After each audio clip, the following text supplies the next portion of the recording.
नमस्कार। चंद्रकांत भी भट्ट अमेरिका से। क्या भारत में या अमेरिका में, भारत में 1 रुपये में और अमेरिका में $1 में खाने की डिश कभी मिल सकती हैं?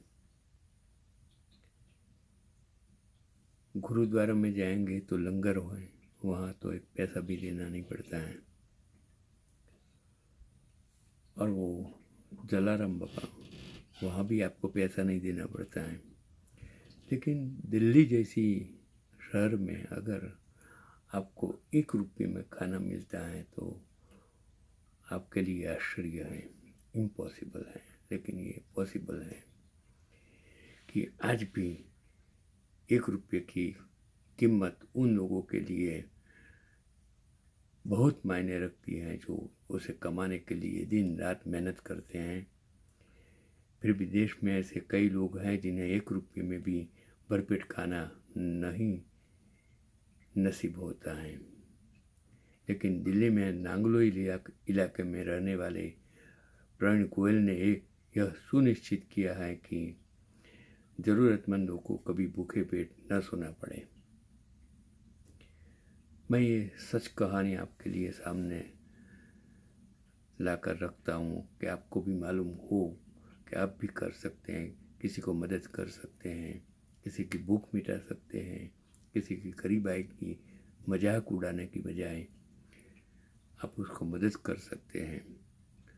तो पिछले 4 सालों से प्रवीण गोयल ने अपनी पहल श्री श्याम रसोई के माध्यम से एक मिसाल कायम की है। ये सच कहानी है जो मैंने फेसबुक वॉल पर पढ़ी है, तो मैंने सोचा आप तक पहुंचाने की कोशिश करूं।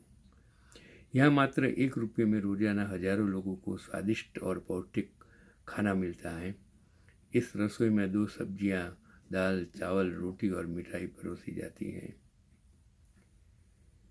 बाहर बहुत ठंड है, बारिश है, तो मैंने सोचा कि घर में आपके लिए वीडियो बना लूँ और आप तक पहुँचाऊँ, और उसमें जो सेवा की ये प्रवृत्ति करते हैं इनके बारे में आपको सच बता दूँ।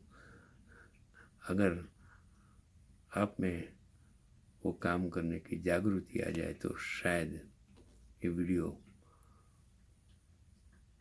मेरा नसीब होगा। तो इस सेवा को बनाए रखने के लिए प्रवीण ने अपनी जीवन भर की जमा पूंजी लगा दी और यहाँ तक कि अपनी पत्नी के गहने भी बेच दिए। उसका मानना है कि यह रसोई गरीब अमीर का भेदभाव किए बिना सभी ज़रूरतमंदों के लिए है, और इस रसोई में प्रवीण के साथ कई सेवाभावी लोग निस्वार्थ भाव से यह काम करते हैं। यह जो पहल केवल भोजन तक सीमित नहीं है, बल्कि मानवता और समानता का भी संदेश देती है।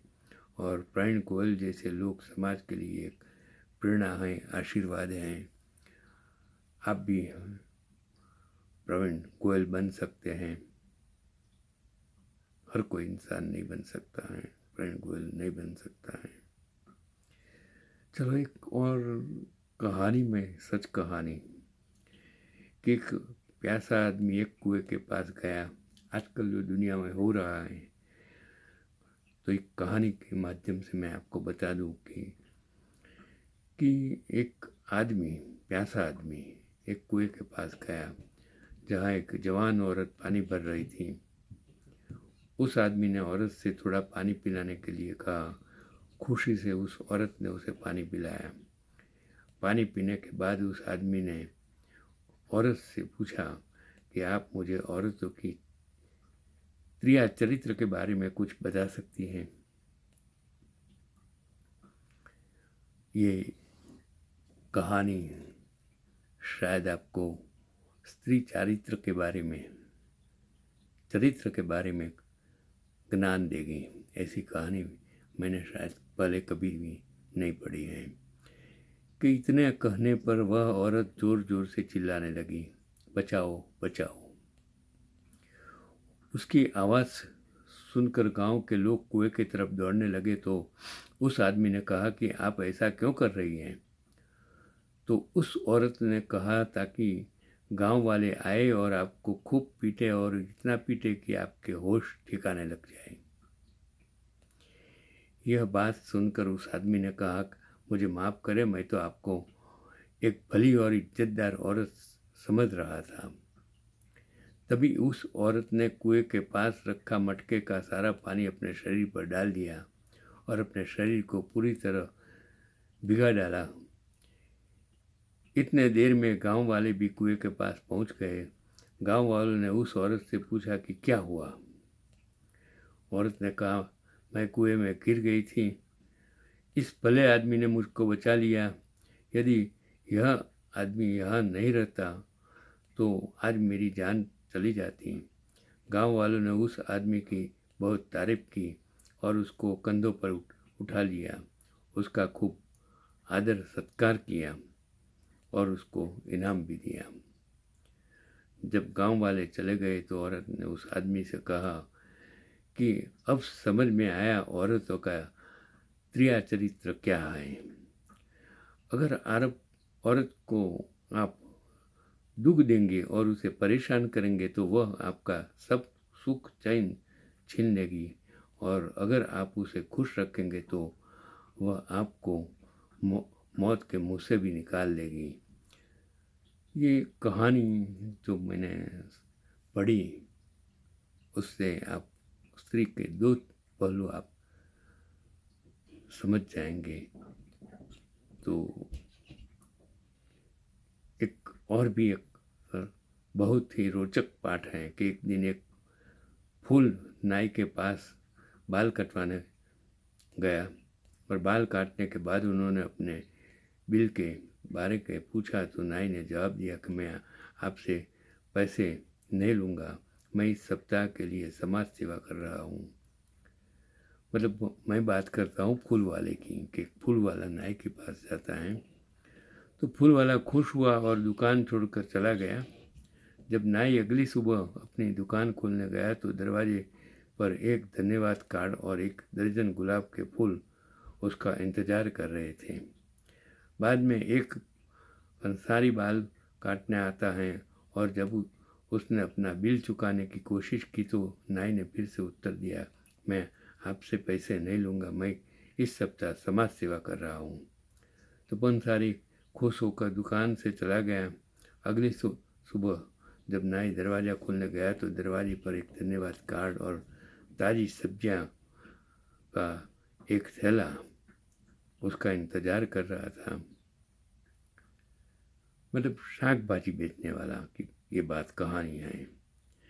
तभी एक नेता बाल कटवाने आया और जब वह अपना बिल चुकाने गया तो नाई ने फिर कहा, मैं आपसे पैसा नहीं लूँगा, मैं इस सप्ताह सामुदायिक सेवा कर रहा हूँ। और राजनेता बहुत खुश हुआ और दुकान से चला गया। अगली सुबह जब नाई दुकान खोलने गया वहाँ एक दर्जन राजनेता मुफ्त बाल कटवाने का इंतज़ार कर रहे थे। तो यह हमारे देश के नागरिकों और इसे चलाने वाले राजनेताओं के बीच मूलभूत अंतर दर्शाता है कि आज के ज़माने में जो राजनेता हैं वो किस चरित्र के हैं कि जो खुद भी मुफ्त का माल चाहते हैं और दूसरे अपने जैसे को भी मुफ्त खिलाना चाहते हैं। अगर देश बदलना है, समाज बदलना है तो हमें हमारी सोच चरित्र बदलना होगा।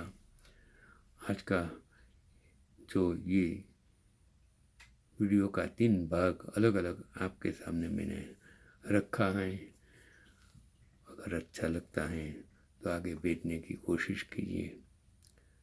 मैं फिर कहता हूँ बाहर बहुत ठंड है, मैंने सोचा कि आज का वीडियो कुछ अंदर घर के अंदर बनाकर आप तक पहुँचाने की कोशिश करता हूँ। चलो मिलते हैं, चंद्रकांत भट्ट अमेरिका से।